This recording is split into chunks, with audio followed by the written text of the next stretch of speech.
There has been massive demands on your mind space and time. So very grateful to the entire house for joining today and to CSRBOX for holding this very important, as you said in the introduction, a very important conversation. A big round of applause, I think, is due for CSRBOX also.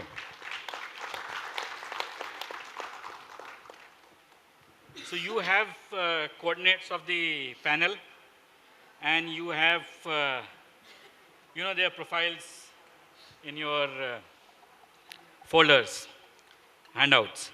So I will not spend time on it because I know towards the end of it we'll get the timeout signals. So we will straight away like to dive into. But I just wanted to give you a sense of what this panel is. And to give you, apart from the width of experience, what the skill sets the panel brings. So we have on this panel 3 people,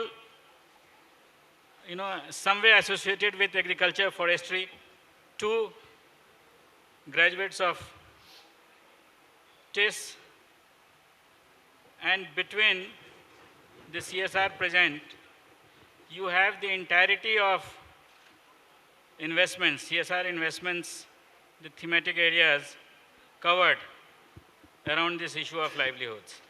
So this is, in some ways, a whole of a livelihood conversation. And as you said, our earlier speaker was saying, you need all hands on the deck, the entire society on the deck to move the needle. And that's what this panel would bring. I also wanted to flag for you how we have structured the conversation. It's a short conversation. So we would look at local livelihoods from 3 vantage positions. The first vantage position is one of how do you bring community, voices, aspirations, dreams, anxieties, leadership into local livelihoods.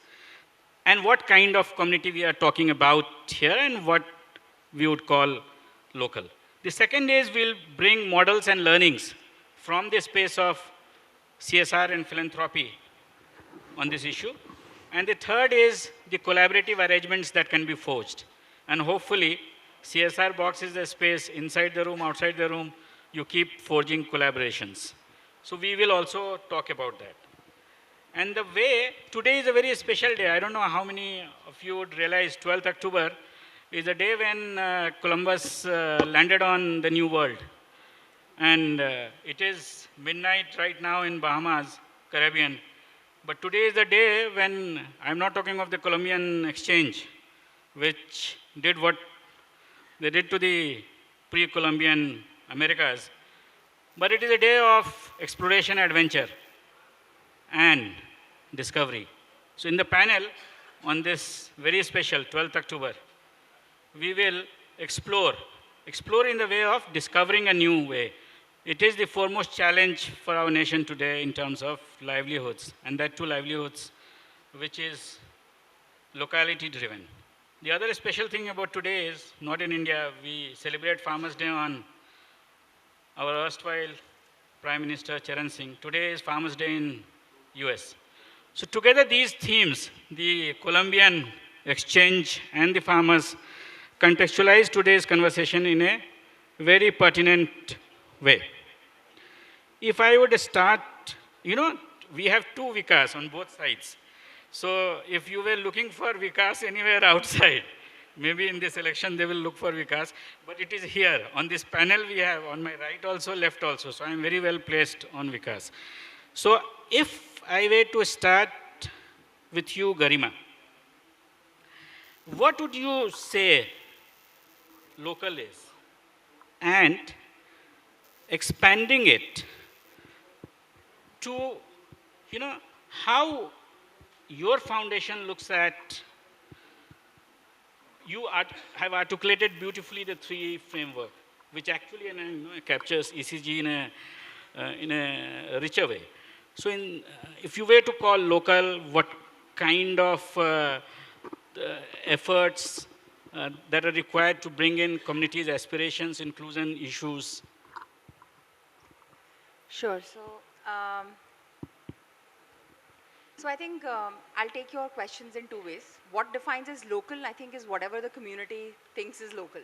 Right? It could really vary. If you're working in a rural area, but you're working on women entrepreneurship, that could actually just mean market linkage just within the village or maybe nearby villages. Right? Yeah. But if you're working with artisans and you're really looking at, creating a sustainable sort of a market linkage for them, that may require connection to some regular exhibitions or some online portals, or actually creating a platform for them to be able to expand. So I think whatever the community will define, sometimes in a city like Mumbai, you are comfortable, a 1 hour drive or a 1 hour travel is okay for, and that's pretty much local.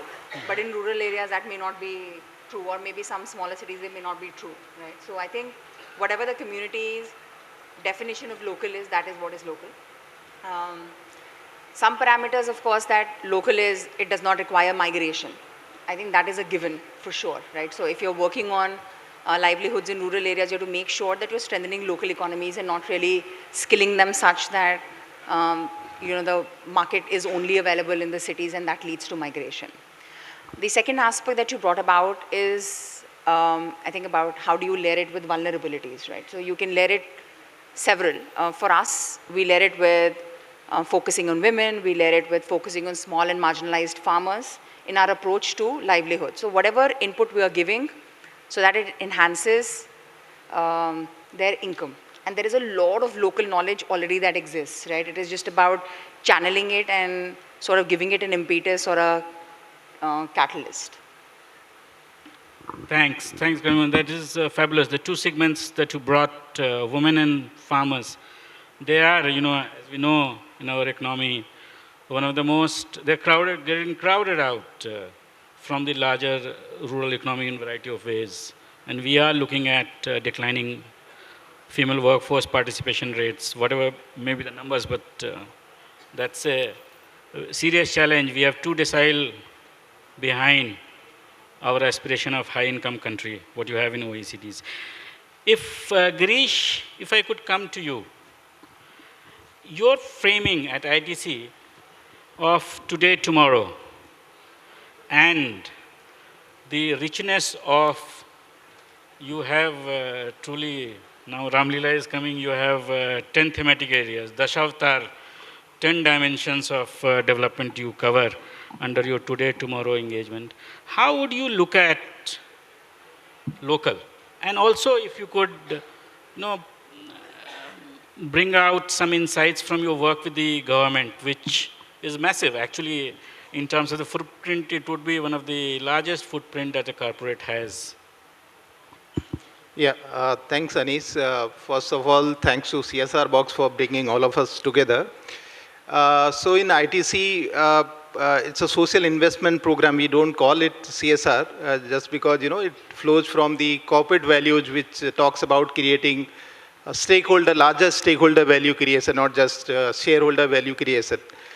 And since livelihood is one of a central pillar of stakeholder value creation, the fulcrum of our social investment program is livelihood creation.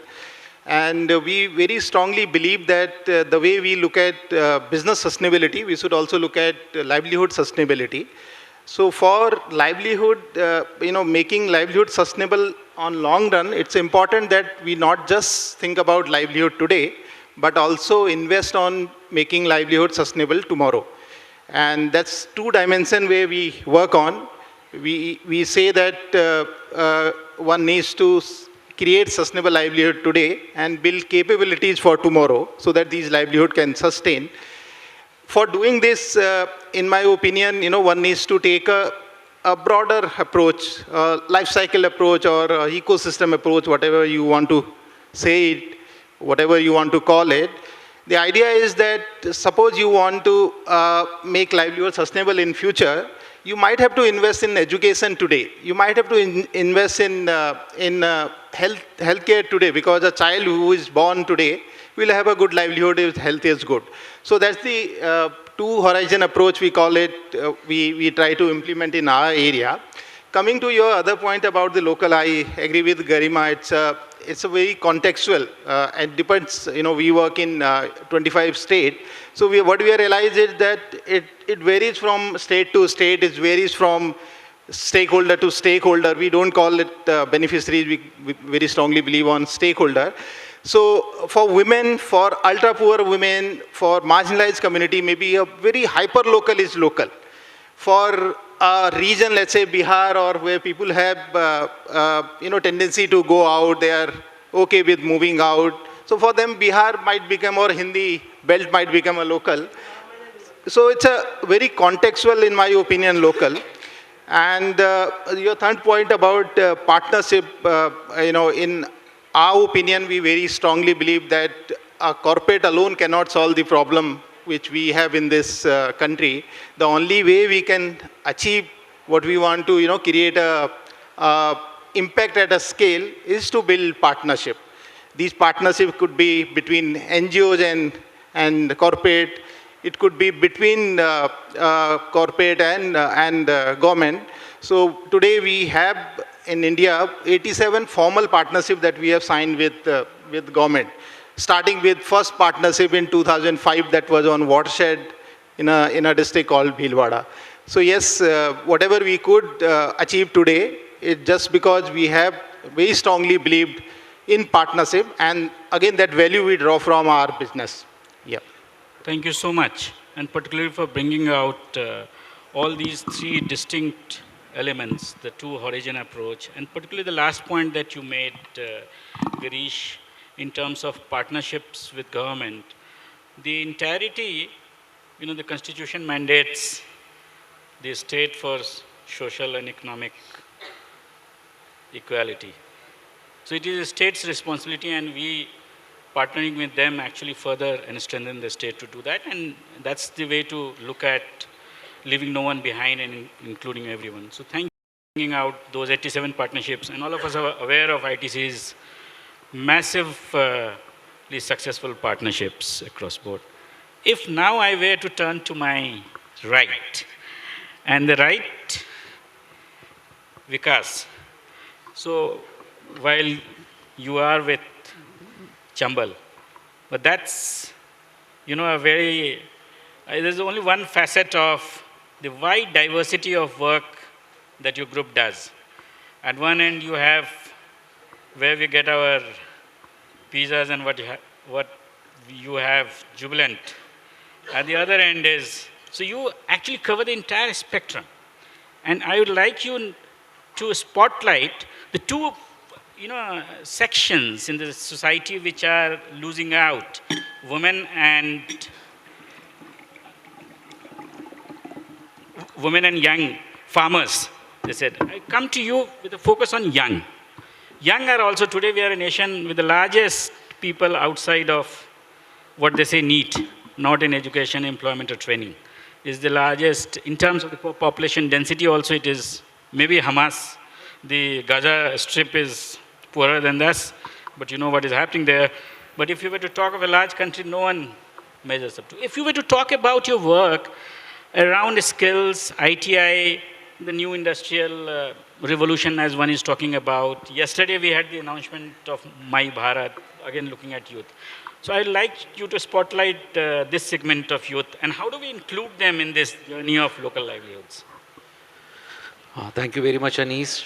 And this is a very, very important point which you have raised. If you look at the topic, equitable development, the CSRBOX event is almost 10-year-old, and our journey is of CSR, we can say last 20-25 years we are doing philanthropy and CSR. But still we have not been able to, equitable development we have not been able to achieve. Why?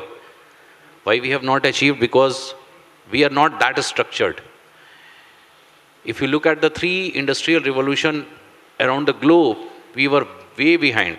In fact, we are fortunate that recently United Nations Conference for Trade and Development has put us at the 43rd position. It is because of lot of things like digital literacy and AI things which we are started focusing on. But still we are way behind if you compare with the China and if you compare with the Singapore and the small countries like Malaysia and other countries also. Why? What is happening? If you look at the local livelihood we are talking, and which is the institution which can support local livelihood? Skill, skill development institute. Normally पहले क्या करते थे? Now पहले के time में beauty parlors we used to open and it was providing local livelihood. Now things have changed, the entire landscape has changed and a lot of things are now moving to rural areas. How we can do it? Like if you talk about the Chambal, because I'm coming from the Chambal, I can relate myself more with the farming community. We are working with lakhs and lakhs of the farming community across country.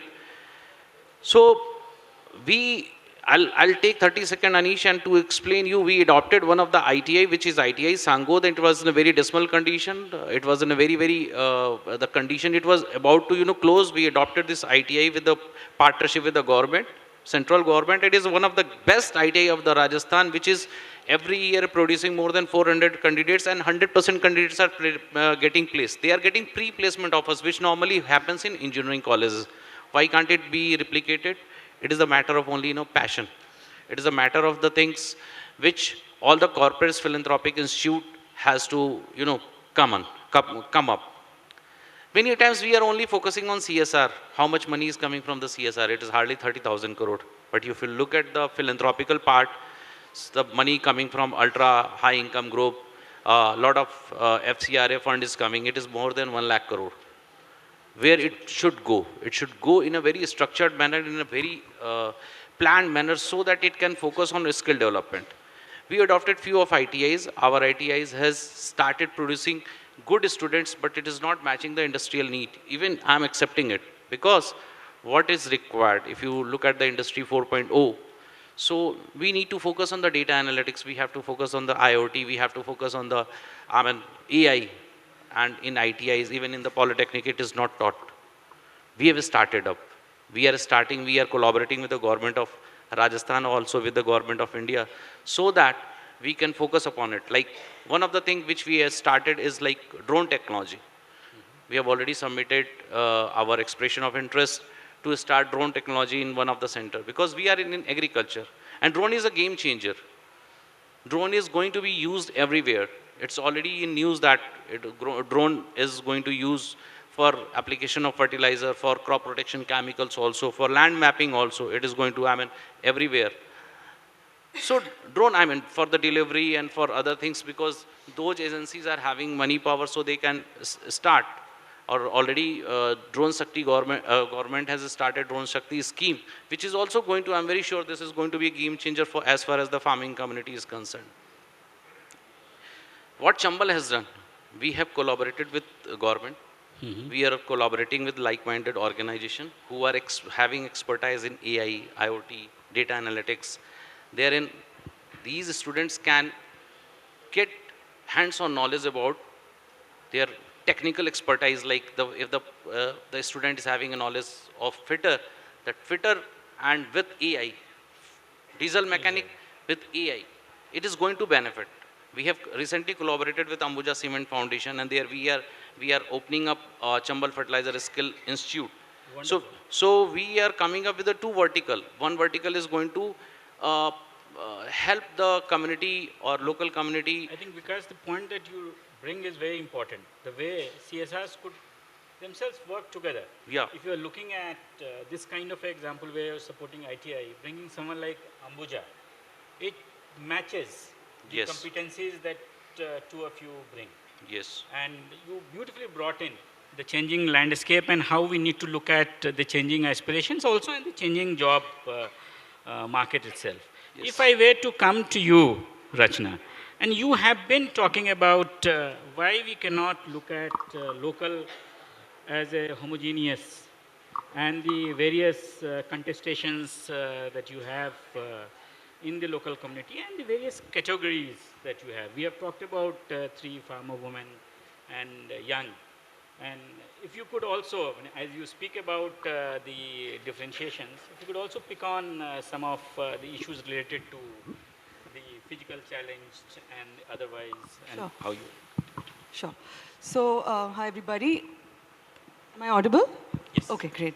So I would not want to repeat, what the other esteemed panelists have shared about working with farmers and working with youth.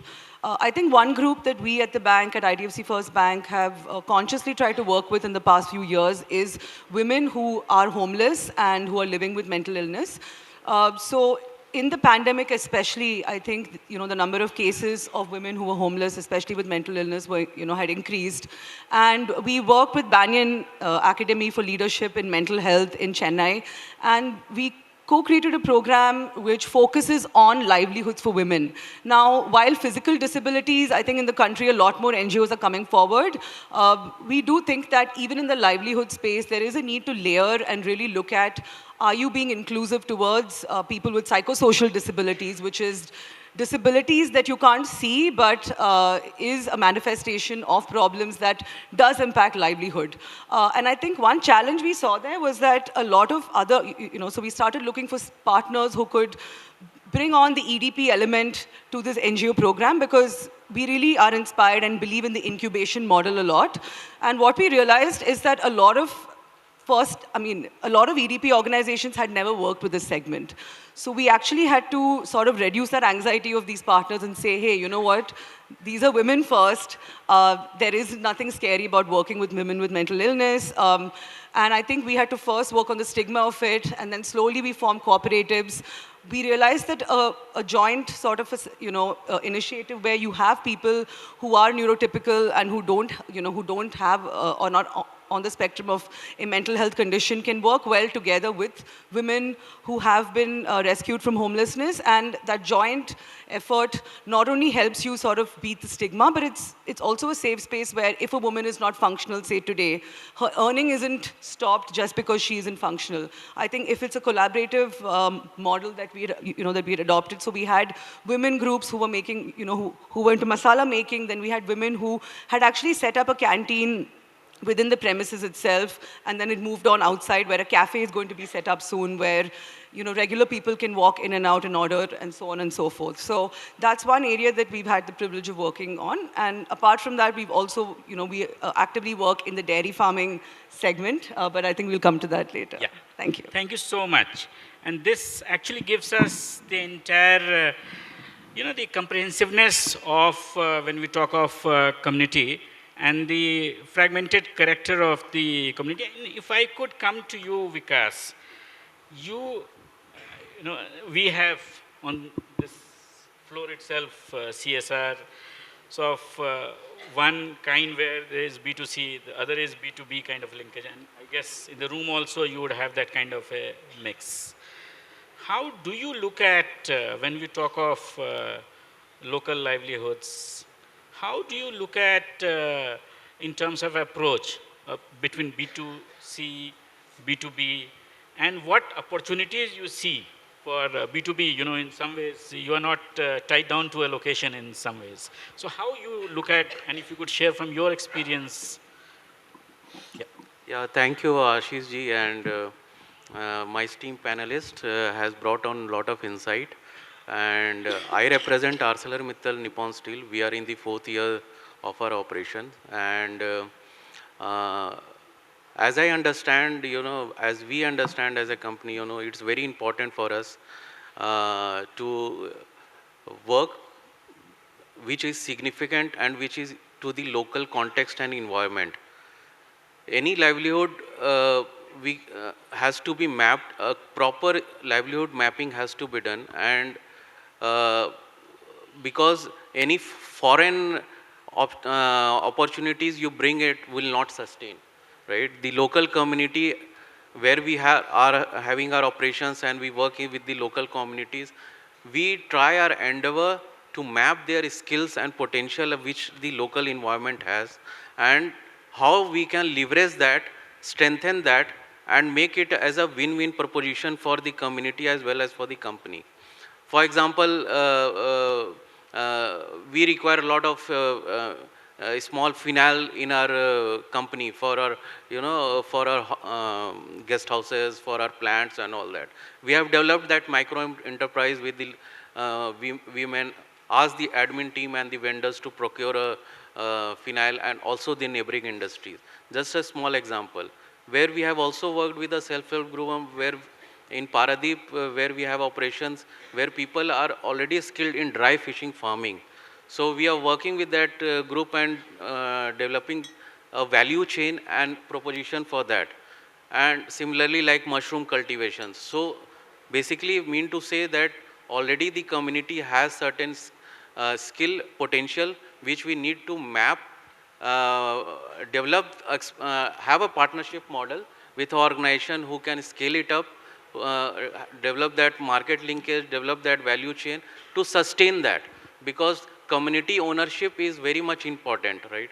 They need to own it up.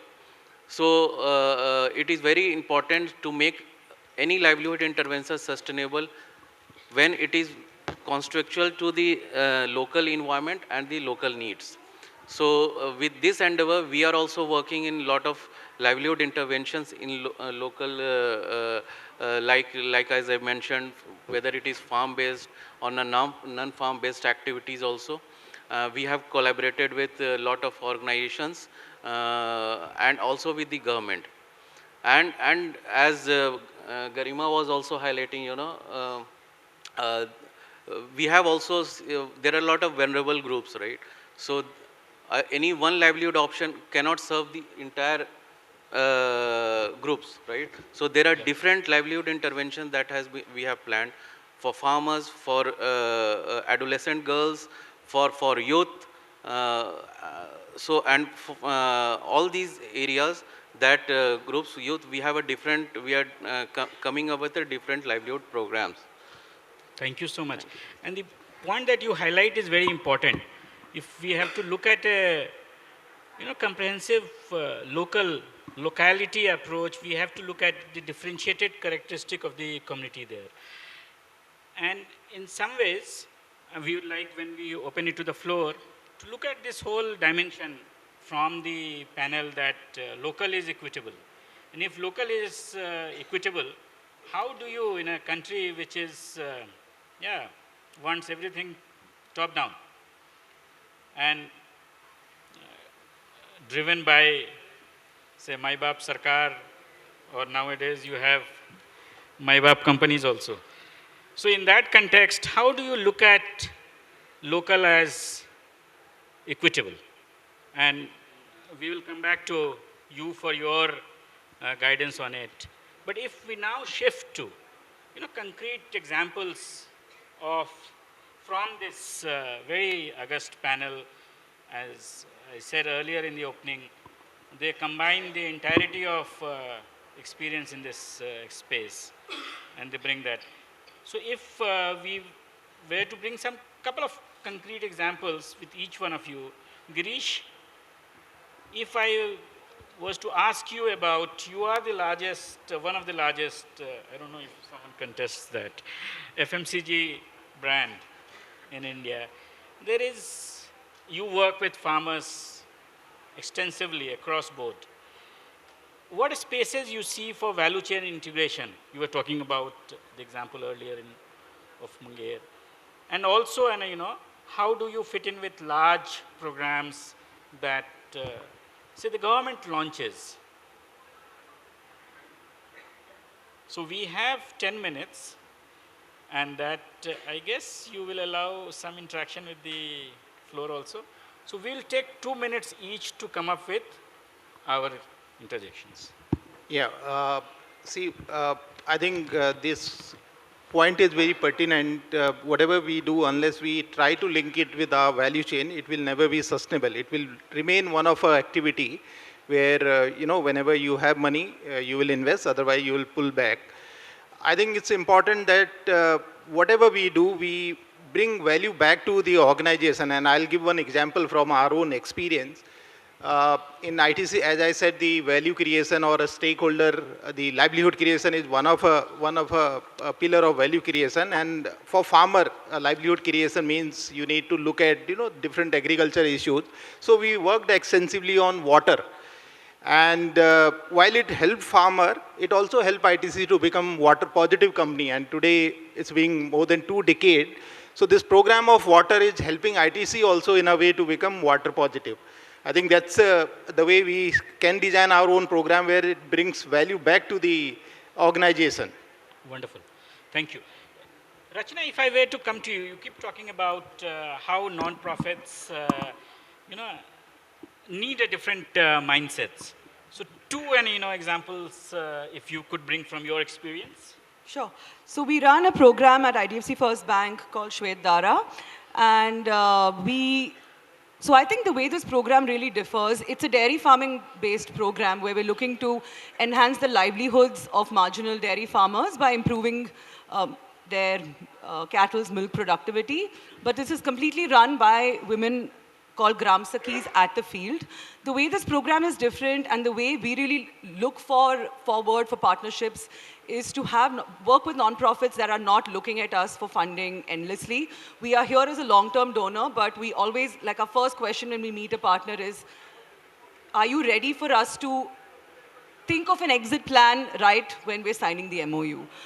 It may sound a bit counterintuitive, but I think with our limited CSR funding, we're still a young and growing bank. We want to make sure that we are able to create impact on every rupee and really multiply that. So we run this program with a business model where we've set up, Pashu Vikas Kendras. Now they're all under 2 farmer-producer companies, but we essentially incubated and we work only with nonprofits that really have this business mindset. So so End Poverty is a nonprofit that we've worked with really well in Rajasthan over the past 5 years. And right now across the country, Shwet Dara is in Rajasthan, Madhya Pradesh, and Karnataka. We are about 10,000 farmers shy of hitting the 1 lakh count, and our NGOs the farmer-producer companies earn a revenue by selling dairy inputs and services. So we actually, the Gram Sakhi goes to the community.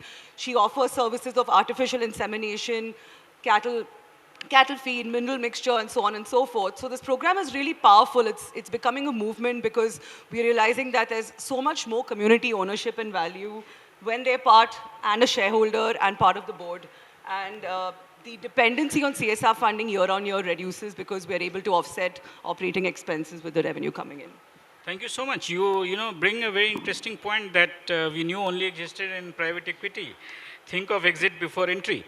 And you have a massive endorsement from someone like me. For the last 3 decades, I have actually always believed in, unless you plan for exit, you will never get to that gate.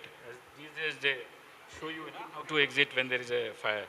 So Vikas ji, if I were to come to you, you have been talking about the capacities of implementation partners. If you could highlight some from your experience, and we know that the time is there. No, I'll take not more than 2 minutes. Yes. First, I would like to highlight what we have done also, so that our audience may know what we are doing. We are running a program which is called Seed to Harvest. Although farming community knows how to do the farming, but the thought of government was to double the income. Nobody was working on that particular dimension. We started this initiative so that, and we are demonstrating seed to harvest, right from the seeding to harvest. We are introducing values into that, and we are minimizing the cost, and we are, doing the soil testing and a lot of other things, and we are taking help of various kind of gadgets and machinery, and there we are able to put these things into perspective amongst the hundreds and thousands of the farmer across the country. Like we have achieved around saving of around 20-25% of the cost on their inputs. So this is the one of the program which we are doing, Seed to Harvest. Anybody you wants to know more about it, we can provide the information about that. And partner also, given your massive footprint, many of you would like to partner. Absolutely. We are open to it. And the second thing which we are running is, my colleague Devesh is here. So he is running this particular program which is called Project Pragati, and wherein what we have done, we are talking about the local livelihood. So in the local geography, the youth and women were saying in the opening remarks, they are not going outside the space. So what we are creating some opportunity, entrepreneurial opportunity for them in that particular geography, so that youth or maybe women, they need not to go outside their geography, and they can sustain their family, and along with that they can generate income. So we set up one agency, that is Kriti, and Kriti started with the 500 rupees. Now I am very happy to share that it has grown more than 50 lakh rupees enterprise. So it is growing on. I mean, a lot of people are coming up into this. This is how on-ground capacities could be built. Yeah, so skilling, upskilling, this is also very essential. Entire panelist has talked about, but I mean each and every vertical we have to think about skilling and upskilling. The third, which is very important thing, we are talking about the NGOs or the project implementation agency who are working with the corporates. What we are doing some kind of ecosystem which we have created, like we will give you 5% of administrative cost, and entire this you have to manage, and we are mandating what directing rather what kind of initiative or activities you have to do. There we have to give a lot of freedom to these NGOs. They are having a lot of thoughts behind them also, and we have to like we are talking about the industry 4.0. So you have already struck a massive chord with the civil society partners here. Yeah. And very grateful to bringing this up. Yes. And if I were now to go to No, I'll Rachana, take 30 seconds yeah, more, Anish, please. if you allow. Please, please. Because this is very, very important thing that we have to create some kind of space to NGOs also, so that they can create their own platform. In many of the grassroots NGOs who are doing fabulous job, but they are not having liberty to create their own website also, because that kind of fund is not available with them. So you make such an important point, but as the lights are going out, I guess we got to. This is a signal? Okay, Yeah. maybe. So, you, Garima, big bank with massive footprint, all livelihoods, whatever manner you like, without capital, it won't move. So if you could then look at that, and also look at another dimension of CSR, which we haven't talked today on this panel, is employee engagement. So I think like Giresh was alluding, if you're able to integrate somehow to the business value chain or to the business core competency, that project sustainability and honestly speaking, even in the boardroom renewals are far easier, right? So for, you had mentioned we have a 3 E's, so we have employability, entrepreneurship, environment, sustainability. And in each of these 3, we are seeing how can we layer. So if we are looking at an environment sustainability greening project, we will do a agroforestry, so that there is a component of livelihood for the small and marginal farmers also, right? But at the same time, for each of these pillars, we're also seeing how can we engage employees. So for example, for 100% of our skilling centers, the work readiness modules, which is mock interviews, body language, English speaking, as well as financial literacy, all of that is covered through our employees. So there is definitely a salience, plus there is a value addition. So it's not just about leaders आए photo op, social media post, right? But there is a concrete value addition. And now this is not artificially thrust upon the organization, right? It has to also come that yes, this is what, it will be helpful if there is a branch visit. It will be helpful since they are first time earners, that you talk to them about saving, you talk to them about what kind of insurance, when to invest, etc. Right? And though it's a bank and I'm saying this, but any entrepreneurship or livelihoods program without a sustainable credit linkage is very difficult to sustain, right? So I think Thank these you two so aspects. much. And you make such an important point. And Vikas ji, now coming to you, when I am looking at the time clock, but I guess they will be a little lenient. We have heard how integration with business happen, core competence of the business, employee engagement, beyond the photo ops. We have heard about how do you give a space and invest in the capacity of ground implementation partners, the mindset of when you work with non-profit and you're working on livelihoods, how the critical need for pivots around mind shift. If you were to wrap this up, because I won't get the time to wrap up because the time is up. So if you were to wrap up this as key takeaways for the audience, how would you do? Thank you, Anishji. So, very task, last week. So, this, see, the partners needs that capacity to be built, right? It's very important the partners you have this shared vision, have